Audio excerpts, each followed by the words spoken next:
a radical idea, that paradoxically it is God's separateness, his transcendence, which is not really at odds with closeness, but is the bridge towards closeness. It's understanding that transcendence and separateness that gives us a ladder to come close to God.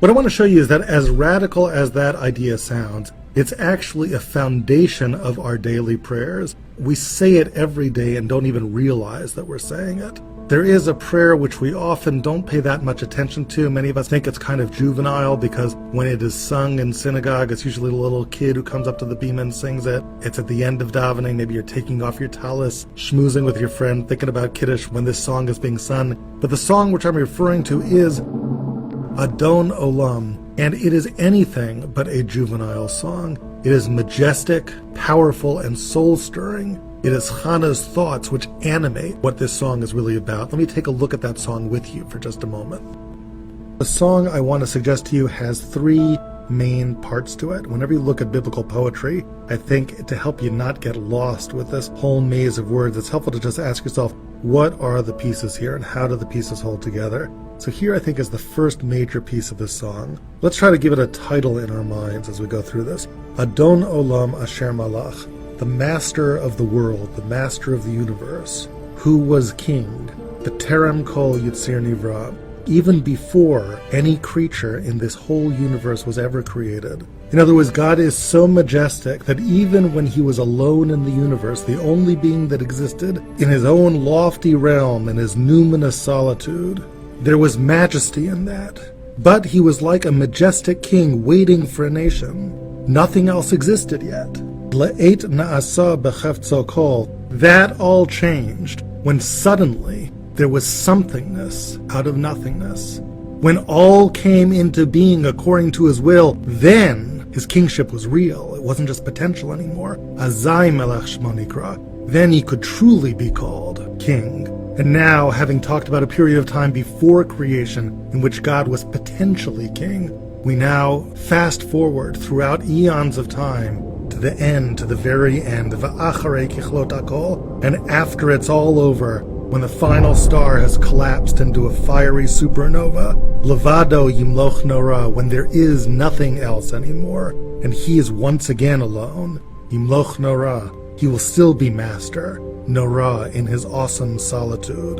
Hu haya, he was, hu hoveh, he is, hu yiyeh, he always will be, betifara, in majesty.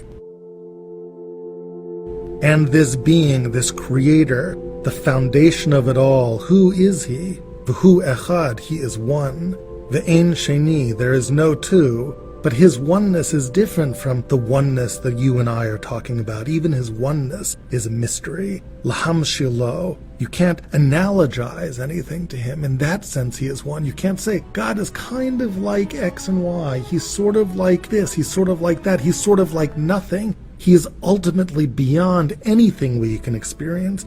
Laham shilo, lahachbira. One cannot conceivably attach anything to God, to become part of him. The notion of parts with reference to God, it is utter futility to think that way. He is what philosophers call a simple unity, a oneness that cannot be divided. We don't experience anything like that in our world. And in this way, too, he is utterly kadosh, utterly different from us. Here is my table. It's one table. If I take an axe to this table, it's two tables. Here is an atom. If I put it in a supercolliding supercollider, all of a sudden it is many subatomic particles. Any one we have in this world can potentially be a two. God is a one with no potential to be two. Bli reshit, bli tachlit, he has no beginning, he has no end. V'lo ha'oz v'hamisra, the very concepts of power and sovereignty are owned by this God. He truly is master of the universe. Now stop right here. Imagine that Adon Olam ended here, and we played What's Next? What's next with your emotions? So what do you think of this God? Powerful, alone in solitude, incomprehensible, defining him, analogizing who he is, utterly impossible. What do you think of this God? He's kadosh, separate, utterly different than me. Are you cut off from this God? Couldn't care less about you? Maybe you don't care less about him. A mighty God, yes, but a personal God?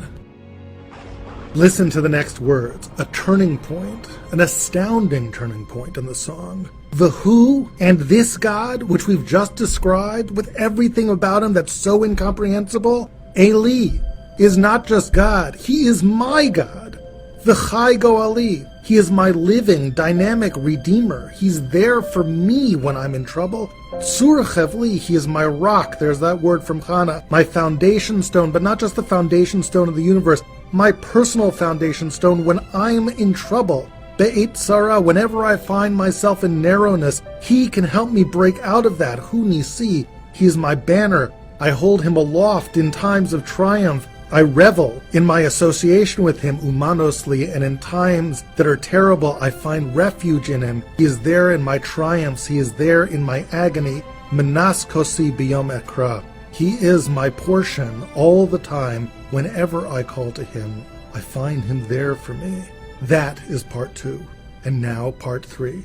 Part 3 puts together parts 1 and parts 2 and shows what happens when you bring these two together. Because it's one thing to talk about God as alone, as majestic and mighty, and it's another thing to talk about a personal God. Adon Olam's point is not just that you can talk about a mighty God, and not just that you can talk about a personal God, but these are one and the same. My personal God is that completely mysterious, astonishing force that's the source of it all. And therefore, every single day, I live my life differently. Here is how. B'yado, in his hand, afkid ruchi, I entrust my soul. Be'et ishan, every night when I go to sleep. Ve'a'ira, and I wake up. I believe the way to read that is with an exclamation mark. Ba'et ishan, semicolon, ve'a'ira, exclamation mark. And lo and behold, God vindicates my trust in him every morning. I wake up and you know what? I have my soul back because he gave it back to me. Every single day, I engage in an incredible act of faith, almost without thinking about it. I willingly go to sleep. The act of going to sleep is an act of letting go. You know that moment. Your head is on your pillow, you're conscious, you're holding on, and slowly you begin to drift off. Do you let yourself drift off? Those of us who struggle with insomnia, there's lots of reasons for insomnia. Some of it's caffeine, but some of it is existential fear. Can I let myself go? Where is my soul going now? Can I really allow my soul to depart? Where is it going? To that God, the personal God, who is there to receive my soul, the mystery of mysteries. Every morning, God gives me my soul back. It reinforces my ability to go to sleep the next night and the night after that. And now the author of this song makes a jump from sleep, astonishingly, to death. It's as if he's saying, what does this do for me? This ritual I go through night after night of letting go and falling asleep. It gives me the courage to do something else, to really let go when that is demanded of me. When do I really let go? When I face death. When I need to give not just my soul, but my body, everything back. It's all just something I have for a certain amount of time, then I need to give it back to my Creator, that mystery of mysteries. And I need to trust that He'll be there on the other side. So, biyado afkid ruchi ba'et ishan va'ira, in his hand I will place my soul every night when I go to sleep, and in the morning I wake up, I'm vindicated, and one day im ruchi, along with my soul, not just will it I entrust to God, but gaviati, along with that my body, Adonai li, my master, is mine, velo ira, and I shall not fear. Parts 1, 2, and 3. Part 1, the God who is kadosh, who is inconceivable, powerful, sovereign, master of all. Part 2, that God is my God. Part 3, how it makes a difference to me every single day. Because that God, the mighty God, is my God. That's why I can go to sleep. That's why I can trust him. You know, if God was just my buddy, I could trust him, but he didn't have any power to help me. How could I ever go to sleep? How could I entrust something like my soul to someone with no power. He must be the master of the universe. He must have power for me to be able to give him my soul in sleep and in death. But if all God was powerful, numinous, alone, mysterious, but I was not connected to him, I was not close to him, he was not my God, then I could not give my soul to him either. It's the juncture of 1 and 2 together that allows for 3, that allows for me every day to act in faith, to give my soul to the loving God who is full of power and mystery, and ultimately to give myself back in death. In a deep kind of way, what the singer of this song is really saying is that parts 1 and 2 are not really 2 parts. They're the same part. V'hu Eli, that God, the mystery of mysteries God, that God is my personal God. His being kadosh, his being separate, the meaning of that is he is my source. And because he is my source, because I come from him, then he can be, then he is, and of course he is my personal God. He is my banner, he is my refuge, he is all that, because he is my source. How could he be otherwise? It is in that he is separate, that his great mystery lies, and it is in that his great closeness to me lies too, and that's why I can go to sleep. That's why I can die.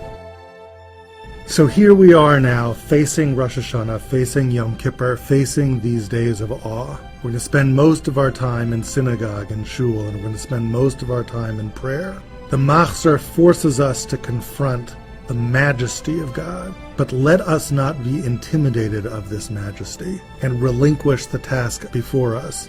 Let us understand that the majesty of God is not something that should frighten us so much as it should beckon us to draw near. The majesty of God and his nearness to us are one and the same thing. Kedusha, holiness, is what closeness with God is made out of. This Rosh Hashanah, this Yom Kippur, whenever you find your mind wandering, ground yourself in the notion of what that holiness really means. God is more real than the chair you're sitting on, than the floor you're standing on. God is more real than anything you know, and as your source understands you intimately, your source understands you, understands who you really are. Chana poured her soul out to God, understanding that he is the source, understanding that there was nothing to hide, that she could bring all of her emotions, even the not pretty ones, into prayer. That is the definition of prayer. This Rosh Hashanah and Yom Kippur, you are being called upon to pray. Be real, be close. The God of holiness can ask nothing more from you than that. Hey folks, so that was our Rosh Hashanah course for the